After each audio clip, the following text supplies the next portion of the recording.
آج بڑھتی جا رہی ہے. گزارش ہے آپ سے، مرتے دم تک اعلیٰ حضرت کو مت چھوڑنا،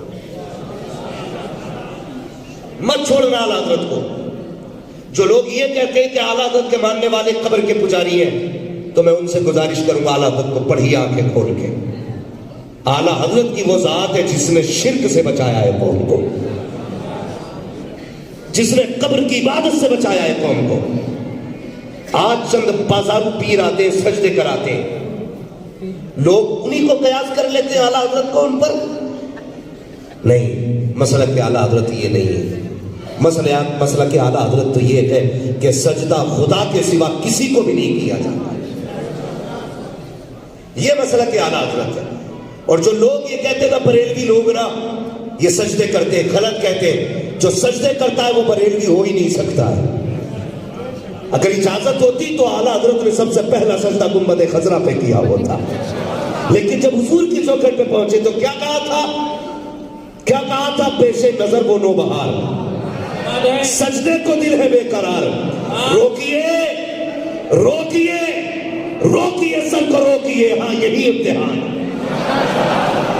اور کیا کیا لوگوں کو اعلیٰ حضرت کو اس طرح کی خرافات سے جوڑتے ہیں. اعلیٰ حضرت ہے کون؟ اس کو سمجھنے کی ضرورت ہے. اعلیٰ حضرت سے وہی اختلاف کرتا ہے جو جاہل ہوتا ہے.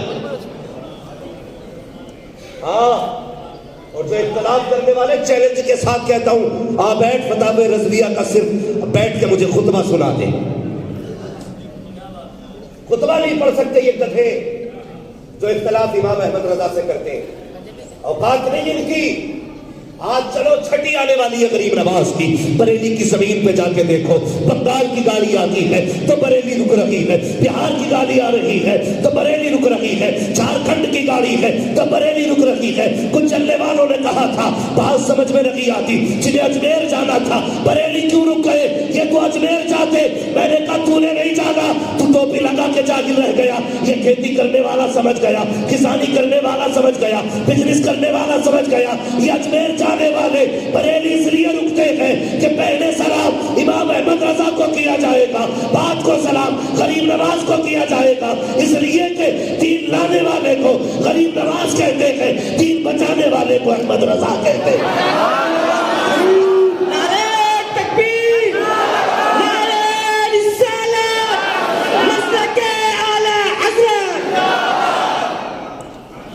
نکلو ان جھگڑوں سے اور چلو اس روش پہ جو فکر میرے حضور کی ہے. آج یہ درد کسی کو نہیں ہے کہ امت مدینے تک کیسے پہنچے. آج کوئی نہیں چاہتا یہ در بدر بھٹکنے والے وہ کیسے ہوگا راستہ جو سیدھا مدینہ لے کے جائے گا. کیوں درد نہیں امت کا یار؟ کیوں درد نہیں؟ سب روٹیاں سیکنے پہ لگے. کرنا ہے ایک دن. موت مولوی کو بھی آئے گی، موت بزنس مین کو بھی آئے گی، موت کسان کو بھی آئے گی، موت مزدور کو بھی آئے گی. لیکن شان والی موت اس کی ہوگی جس کی زندگی حضور کی عزت پہ پہرے دیتے ہوئے گزری ہو. کیوں کاٹتے ہو امت کو؟ خدا را تم سے گزارش متحد ہو جاؤ. یہ امت محنت سے بنی ہے. پوچھو عائشہ صدیقہ ام المومنین سے، سچے باپ کی سچی بیٹی سے، کہتی میں نے حضور کو دیکھا. حضور جب کھڑے ہوتے تھے تو حضور کے قدم سوج جایا کرتے تھے، ورم آ جاتا تھا، موٹے موٹے پیر ہو جاتے تھے. ایک دن میں نے کہا یا رسول اللہ اتنا کیوں قیام کرتے ہیں؟ کیوں لمبے لمبے قیام کرتے، پیر سوج جاتے؟ تو میرے حضور کے جملے کیا تھے جانتے؟ میں اردو میں مفہوم بیان کر رہا ہوں. میرے آقا نے فرمایا تھا عائشہ میرا بھی جی چاہتا ہے میں بھی سوؤں، میرا بھی دل چاہتا ہے آرام کروں، لیکن امت کے گناہ یاد آتے ہیں تو بستر چھوٹ جاتا ہے. امت کی خطائیں سوچتا ہوں نا تو پھر بستر اچھا نہیں لگتا. اور یار پیر مولوی بتا تو صحیح وہ دن کون سا آئے گا جو اس روش پہ امت کو لے کے چلیں گے ہم، جو یہ درد امت کے سامنے رکھا جائے گا. حضور کھڑے ہوئے، قدم سوجے، پوری رات کا قیام تھا. جبریل آ گئے. محبوب یہ قرآن اس لیے تو نازل نہ کیا گیا کہ تو اس قرآن کی وجہ سے مشقت میں پڑ جائے. محبوب کچھ سو بھی لیا کر. یار کتنا میٹھا لہجہ تھا رب کا محبوب سے، اور کتنا پیارا انداز تھا. محبوب کچھ سو بھی لیا کر. کچھ آرام کر لیا کر. کہتے یا رب میں سویا میری امت کا کیا بنے گا. محبوب چاہتے کیا ہو؟ کہا فکر امت ہے سونے نہیں دیتی, امت کے گناہ ہے آرام نہیں کرنے دیتے. رب نے فرمایا محبوب پریشان کیوں ہوتا ہے, یہ سودا مجھ پہ چھوڑ دے, ایک دن ایسا بھی آئے گا صرف تو ہوگا اور میں ہوں گا, کوئی تیسرا نہ ہوگا, مانگنا تیرا کام ہوگا, دینا میرا کام ہوگا. پھر محبوب نے کہا یا رب وعدے بھی پورے کر جو تو نے امت کے لیے کیے. اللہ اکبر. پھر وہ وعدے والی رات بھی آئی. فرمایا جا جبریل آج محبوب کو لے کے آ, جا جبریل محبوب کو لے کے آ. جبریل زمین پہ آئے, جنت سے چلنے لگے نا, قندیل اٹھائی. قندیل سمجھتے نا, لالٹین. اور آج کی لائٹ, آج کی زبان میں اگر ہم یہ کہیں تو لائٹ, چراغ جنت سے لے کے چلے. اور یار سوچ تو صحیح, اگر حضرت موسیٰ کا امتی اپنی کتاب میں حضور کا نام آنے پہ چوم لیتا ہے, اللہ اسے جنتی بنا دیتا ہے, پھر جو نصیبوں والا ان کی امت میں پیدا ہو کے ان کا نام چومے گا وہ جنتی کیوں نہیں ہو سکتا ہے. اپنی عظمت کو سمجھے ہم. خدا نے ہمیں محبوب کی امت میں پیدا کیا ہے, حضور کی امتی ہے, کوئی ایرے غیرے نہیں ہے. ہم حضور والے ہیں. اور اپنے نبی کی شان دیکھیے, جبریل چلنے لگے, قندیل لی. رب نے فرمایا جبریل کدھر؟ محبوب کہتے ہیں یا رب 27ویں شب ہے نا, اندھیرا ہے اور زمین پہ بادل بھی ہے, ہلکی ہلکی بارش بھی ہے, بادلوں والی رات بڑی کالی ہوتی ہے, تیرے محبوب کو دولہا بنانا ہے, اندھیرے میں کیسے دولہا بناؤں گا؟ تو رب نے فرمایا جبریل رکھ دے, جبریل یہی رکھ دے. مالک دولہا نہیں بنانا, جبریل بنانا ہے نا. پھر روشنی کا جا, میرے محبوب کو قندیل کی ضرورت نہیں ہے, میں نے محبوب کے چہرے پہ اپنی غیرت کے 70,000 پردے ڈال رکھے ہیں, ایک پردہ پلٹ دینا روشنی ہی روشنی ہو جائے گی, روشنی کی روشنی ہو جائے گی. آئے جبریل. بات اگر ساری کروں تو لمبی ہوگی, سمجھ رہے نا میری بات؟ اگر پورا واقعہ بیان کروں نا کیسے دولہا بنے, کیا کیا ہوا, بات بڑی لمبی ہوگی. جبریل آئے محبوب خواب میں, حضور نیند میں, اور جبریل آئے, اٹھانا محبوب کو ہے, طلبوں پہ آنکھیں رکھی, حضور کی آنکھ کھل گئی, حضور کی آنکھ کھلی, کہنے لگے رب نے بلایا ہے. تیار ہوئے, اور جب براق پہ بیٹھنے کی باری آئی, مقدر پہ ناز کریں یار, آج جھگڑوں میں پڑے ہم لوگ, کس کی روٹی کہاں گرم ہوگی. براق پہ بیٹھنے کی باری آئی تو براق شوخی کرنے لگا. جبریل کہتے ہیں یا رسول اللہ یہ شوخی کر رہا ہے. میرے رب نے, میرے محبوب نے فرمایا پوچھو نا چاہتا کیا ہے. کہ یہ چاہتا ہے کہ قیامت میں اسی کو سواری کا شرف بخش دیا جائے. حضور نے فرمایا منظور ہے, بیٹھے. اب غور سے سننا, وہ لوگ جو بڑا بھائی کہتے ہیں, جبریل نے رسی پکڑی, آگے چلے, حضور بیٹھ کے چلے. میرے نبی نے کہا جبریل تم نہیں بیٹھو گے؟ کہنے لگے نہیں حضور, آج میں غلام بن کے چلوں گا اور آپ امام بن کے جائیں گے. ہاں اس لیے میں نیچے چلوں گا, آپ بیٹھ کے جائیں گے. حضور سوار ہوئے, لیکن حضور نے فرمایا جبریل آئے, ان کے ساتھ فرشتے بھی تھے, سونے کا تشت بھی تھا. میرا سینہ کھولا, دل نکالا. مزے کی بات یہ ہے آقا فرماتے دل نکالا, سونے کی تشت میں رکھا. پوچھو ڈاکٹروں سے جا کر کے, دل زندگی کے لیے ضروری ہے. جب محبوب کا دل نکلا تھا تو آقا کو کیسے پتا چلا کہ میرا دل نکال کے تشت میں رکھا؟ گویا مدینے سے آواز آتی ہے. نادان وہ اور ہوتے ہیں جو زندگی کے لیے دل کے محتاج ہوتے ہیں, محمد زندگی کے لیے دل کا محتاج نہیں ہے بلکہ دل زندگی کے لیے محمد کا محتاج. ہاں دل نکالا, دھویا, تشت میں رکھا, پھر واپس کیا, پھر پھر ہاتھ رکھا، پھر سینے کو سلا، براق پہ بٹھایا، سواری چلی۔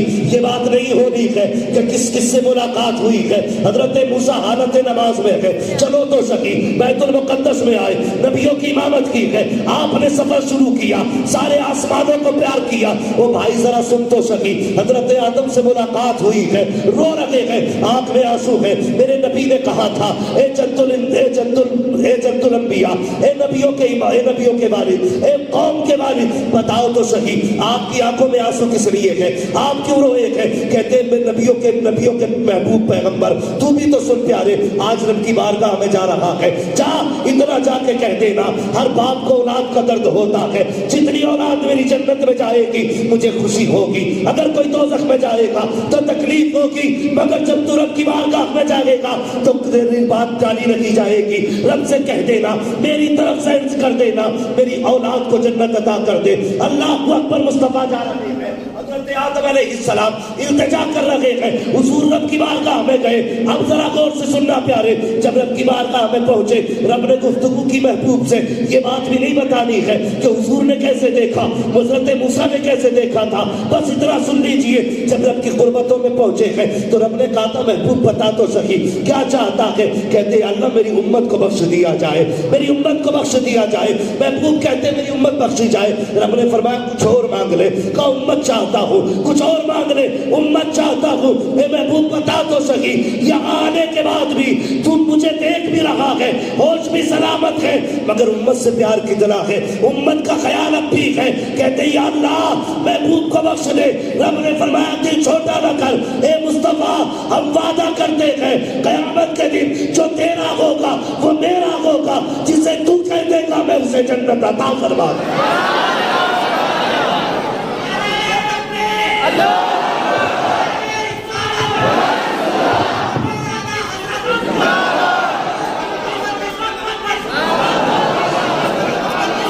ہلو ہلو، مین مائک میں آواز کو تھوڑی کم ہے۔ ہلو ہلو، توجہ ہے، سارے لوگ سمجھ رہے بات؟ یہ وعدے ہوئے، حضور واپس لوٹ آئے۔ اب بہت غور سے میری بات سننا۔ حضور معراج میں گئے، رب کا دیدار کیا، امت مانگی، واپس آ گئے۔ ایک دن نہ میرے حضور نہ آپ لوگ بیٹھو، موقع دیا جائے گا ملنے کا، بیٹھو آپ لوگ اپنی جگہ پر، آپ لوگ ڈسٹرب مت کرو پلیز، بہت اچھے مضمون، بہت غور سے میری بات سنو۔ حضور بیٹھے، واپس آ گئے۔ ایک دن ام المومنین عائشہ صدیقہ رضی اللہ تعالیٰ عنہ سے حضور فرد مسرت میں فرماتے ہیں عائشہ آج جو چاہتی ہو مانگ لو، آج جو چاہتی ہو مانگ لو۔ ہو سکتا میرے جیسا بے وقوف کوئی ہوتا تو کہتا پیسہ دے دو، میں اٹھ کے چلائے، کوئی کہتا دولت دے دو، مگر سچے باپ کی سچی بیٹی تھی، محبوب رب کائنات تھی۔ کہتی ہے یا رسول اللہ اجازت ہو تو میں اپنے والد سے مشورہ نہ کر لوں؟ والد کون ہے؟ حضرت ابوبکر صدیق۔ بہت غور سے میری بات سننا۔ حضور نے فرمایا آپ کی مرضی۔ آئی، ابا جی آج حضور نے کہا ہے کہ جو چاہو مانگ لو۔ تو حضرت ابوبکر صدیق کہنے لگے بیٹی تمہاری کیا رائے ہے؟ تو حضرت عائشہ صدیقہ نے کہا تھا ابا جی جسے حضور مل گئے اسے مانگنے کی کیا ضرورت رہ گئی؟ سب کچھ خدا سے مانگ لیا، تجھ کو مانگ کر اٹھتے نہیں ہے ہاتھ میرے اس دعا کی بات، اب کیا رہ گیا؟ کہا جاؤ۔ حضور نے فرمایا کہ رب نے مجھ سے معراج میں راز کی باتیں کی ہیں۔ حضور سے جا کے اتنا عرض کرنا یا رسول اللہ بس اتنا بتا دیں رب نے آپ سے جو راز کی باتیں کی تھی اس کی ایک بات کوئی بتا دیں۔ آئی عائشہ صدیق، حضرت ابوبکر صدیق کہنے لگے بیٹی جا رہی ہو نا، انتظار میں ہوں، مجھے بھی بتانا حضور نے کیا بتایا۔ گئی، یا رسول اللہ اللہ نے معراج میں راز کی باتیں کی تھی، ایک بات مجھے بھی بتاتے کچھ۔ حضور مسکرائے، کہنے لگے عائشہ جب پوچھ ہی لیا تو سنو، میرے رب نے کہا ہے محبوب جو کسی کا ٹوٹا دل جوڑ دے گا میں اسے بنا حساب کے جنت عطا فرما دوں گا۔ کیا فرمایا محبوب؟ جو کسی کا ٹوٹا ہوا دل چھوڑ دے گا میں اسے جنت دے دوں گا بنا حساب کے. اتنا بڑا مجمع بیٹھا ہے, کیا کوئی گارنٹی سے کہہ سکتا ہے کہ آج تک میں نے کسی کا دل نہیں توڑا؟ کتنے لوگ ایسے ہیں جو کسی کا درد دل سننے تیار ہوتے ہیں. آج ہمارے پاس کسی کا درد سننے تک کا وقت نہیں. آج لوگ بے قرار اس لیے ہیں کاش کوئی مجھ سے میرا حال دل سن لے. او یار, جنت تو تجھے بھی چاہیے مجھے بھی چاہیے. تم 8 گھنٹے کمائی کے لیے دیتے ہو پیسے کے لیے, 1 گھنٹہ دکھی لوگوں کے لیے دے دیا کرو. 1 گھنٹہ پریشان لوگوں کے لیے دے دیا کرو. کسی سے بیٹھ کے اس کا درد دل سن لے. ادھر کلیجہ ٹھنڈا ہوگا, ادھر اللہ مرنے کے بعد تیری قبر کو ٹھنڈا فرما دے. کدھر چلے گا؟ کون سا ہے جو ہمارے اندر میں؟ غالباً امام غزالی رحمۃ اللہ تعالیٰ علیہ نے اس بات پہ تحریر فرمایا. ارباب منبر سے گزارش ہے, میری بات بہت غور سے سنیں اور ان ٹوپی والوں تک میری بات جانی چاہیے. یہاں ہو تو یہاں سنیں, گھر ہو تو گھر میں سنیں, سفر میں ہو تو سفر میں سنیں. یہ امت تمہارے باپ کی جاگیر نہیں, یہ امت رسول پاک کی جاگیر ہے. امت کو توڑا نہیں جائے گا, امت کو جوڑا جائے گا. جوڑا جائے گا امت کو. کون صاحب نہیں ہے؟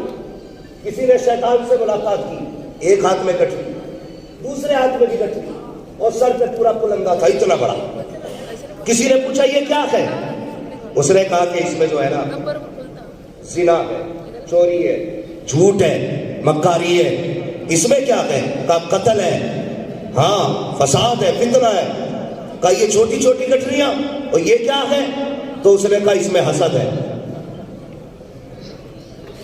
حسد ہے. کہا یہ کس کے لیے؟ کہا یہ عام لوگوں کے لیے اور یہ خاص لوگوں کے لیے. سمجھتے میری بات؟ یہ عام لوگوں کے لیے, یہ خاص لوگوں کے لیے. میزان سب کے لیے قائم ہوگا. عمل تیرے بھی تلیں گے, عمل میرے بھی تلیں گے. یہ نہ دیکھ چمک دمک کی کون زیادہ قدر کرتا ہے, یہ دیکھ خلوص کی سب سے زیادہ عزت کون کرتا ہے. خلوص ہونا چاہیے. ہاں ضرورت ہے, کیوں نہیں اتحاد؟ ہم اس قوم کو کب تک گالیاں دیں گے حضرات؟ کب تک کہیں گے یہ قوم فساد میں ہے؟ پہلی بات تو ہم میں اتفاق نہیں ہے. جب ہم ایک نہیں ہوں گے تو قوم ایک کیسے ہو جائے گی؟ پہلے ذمہ دار ایک جگہ ہو جائے, پھر قوم خود بخود ایک جگہ ہو جائے گی. اور یہ امت تو وہ ہے کہ ایک ہی صف میں کھڑے ہو گئے محمود و ایاز.